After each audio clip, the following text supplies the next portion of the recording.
ಮೂಡಲ್ಗಿ ತಾಲೂಕಾ ಹಳ್ಳೂರಿಂದ ತಮ್ಮ ಬಂದಾನ್ರಿ ನನ್ನ ಕಡೆ. ಫಸ್ಟಿಗೆ ಕೇಳ್ತೀನಿ ಹೆಸರು ಏನೈತೆ ಅನ್ನೋದ. ನಿಮ್ಮ ಹೆಸರು? ಕಿರಣ್ ಬಂದಾನ ನೋಡ್ರಿ. ಹೊಸ ಸ್ಪ್ಲೆಂಡರ್ ತೊಗೊಂಡಾನ ಅಂದಿಲ್ಲ, ರೆಡಿ ಮಾಡ್ಕೊರಕ್ ಬಂದಾನ. ಹಂಗ ಅವ್ರ ಅಪ್ಪಾರು ಬಂದಾರ. ಫೋಕಸ್ ಮಾಡ್ರಿ ಅಂದಾಗ. ನಿಮ್ಮ ಹೆಸರು ರೀ? ಲಕ್ಷ್ಮಣ್ ದೊಡ್ಡಮನಿ ಬಂದಾರ್ರಿ. ಇವ್ರಿಗೆ ಹೊಸ ಗಾಡಿಗೆ ರೆಡಿ ಮಾಡೇನ್ರಿ ಕ್ಯಾಮ್ರಾಮ್ಯಾನ್ ಸಾಹೇಬ್ರ. ಇವ್ರು ಏನೇನು ಮಾಡ್ಸ್ಯಾರ ಅಂದ್ರೆ ಗೋಲ್ಡನ್ ಒಂದು ಮಾಡ್ಸ್ಯಾರ್ರಿ, ಟ್ರಿಬಲ್ X ಲೋಗೋ, ರೆಡ್ ಮ್ಯಾಗ್ವಿಲ. ಇದೊಂದು ತೋರಿಸ್ರಿ, ಚೆಕಪ್ ಸರ್ ಸಾಲೆನ್ಸರ್ದ ಹೀರೋ ಒಂದು ಮಾಡ್ಸ್ಯಾರ. ಇಲ್ಲೊಂದು ಡ್ಯಾಡಿ ಒಂದು ಮಾಡ್ಸ್ಯಾರ, ಹಿಂದೆ ಬ್ಲ್ಯಾಕ್ ಹಾಕಿ. ಇದು ಸಿಂಹದ ಒಂದು 2 ಸೈಡ್ ಚೆಕಪ್ ಸರ್ ಹಿಂದಿಂದ. ಮತ್ತೇನು ಬರ್ಸಿದೆ? ಕಿಂಗ್ ಇದು ಹಾಕ್ಸಿದೇನ? ಚಲೋ ಆಗೈತಿ ರೇಡಿಯಮ್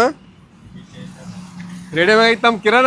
ಚಲೋ ಆಗೈತಿ. ಇಂಥ ರೇಡಿಯಂ ಕೆಲಸ ನಿಮಗೂ ಬೇಕಂದ್ರೆ ಕ್ಯಾಮರಾಮ್ಯಾನ್ ಸಾಹೇಬ್ರ ಒಂದ್ಸಲ ಬೋರ್ಡ್ ತೋರಿಸ್ಬಿಡ್ರಿ. ನಂದು Sameer radium point, Mahalingapura APMC ರೋಡಿಗೆ ನನ್ನ ಅಂಗಡಿ ಬರ್ತೈತಿ. ಓಕೆ.